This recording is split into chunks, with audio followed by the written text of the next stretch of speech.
यह है रणवीर की कहानी, जिसने एक तीर से कौरव सेना को तोड़ दिया लेकिन अपनी जान गंवा दी। क्या उसकी मृत्यु ने पांडवों को जीत दिलाई? देखिए यह अनसुनी कहानी। एक बार की बात है, हस्तिनापुर के जंगलों में एक अनजान बच्चा मिलता है। उसका नाम है रणवीर। वह छोटा सा बच्चा था, लेकिन उसकी आंखों में एक अजीब चमक थी। एक आर्षी उसे अपने आश्रम में ले जाता है और उसकी परवरिश करता है। जब रणवीर बड़ा होता है तो उसे सपने आने शुरू होते हैं। सपनों में वह एक योद्धा को देखता है जो उससे बहुत मिलता जुलता है। एक दिन आर्षी उसे बताते हैं, रणवीर, तुम्हारा जन्म खास है। तुम अर्जुन के खोए हुए भाई हो, लेकिन एक श्राप की वजह से तुम्हें दुनिया से छिपाया गया। रणवीर को यकीन नहीं होता, लेकिन वह हस्तिनापुर जाने का फैसला करता है। रास्ते में उसे एक पुराना तीर मिलता है जिस पर पांडव लिखा होता है। वह समझ जाता है कि उसका कनेक्शन महाभारत से है। क्या रणवीर सचमुच अर्जुन का भाई है? दोस्तों, जैसे रणवीर अपने बलिदान से पांडवों को नई उम्मीद दे रहा है, वैसे ही आप मेरे चैनल को सब्सक्राइब करके इस अनसुनी महाभारत की और रहस्यमयी कहानियों का हिस्सा बन सकते हैं। बेल आइकन दबाएं और नोटिफिकेशन चालू करें ताकि आप हर नई कथा से जुड़े रहें। रणवीर हस्तिनापुर पहुंचता है और वहां अर्जुन से मुलाकात होती है। अर्जुन को देखते ही रणवीर को लगता है कि वह उसका भाई है, लेकिन अर्जुन को याद नहीं आता।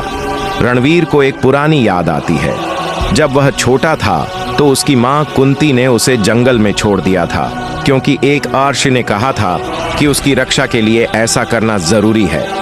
इसी बीच दुर्योधन को रणवीर की ताकत के बारे में पता चलता है और वह उसे अपनी तरफ करने की कोशिश करता है। रणवीर असमंजस में पड़ जाता है। एक रात उसे सपने में कुंती दिखती है, जो रोते हुए कहती हैं, मैंने तुम्हें खो दिया, लेकिन अब तुम लौट आओ। रणवीर का दिल पिघल जाता है।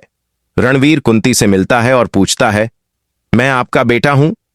कुंती रोते हुए कहती हैं, हां, तुम मेरा 5वां बेटा हो, लेकिन एक देवता ने कहा था कि तुम्हें छिपाना होगा, वरना कौरव तुम्हें मार देंगे। रणवीर को गुस्सा आता है कि उसका पूरा जीवन छिपाकर बीता। इसी दौरान महाभारत का युद्ध शुरू होने वाला होता है।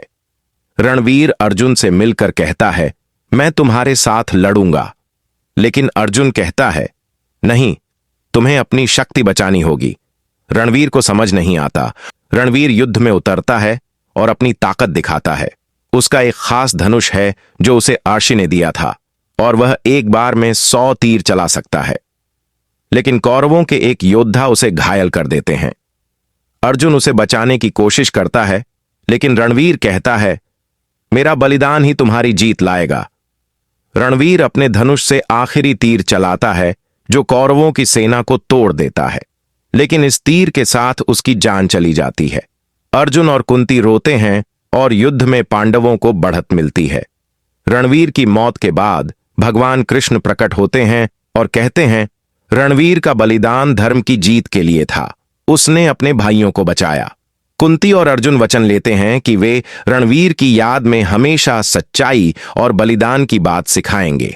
कहानी खत्म होती है जब एक छोटा बच्चा जंगल में रणवीर के धनुष को ढूंढता है और कहता है, यह मेरे लिए एक सबक है।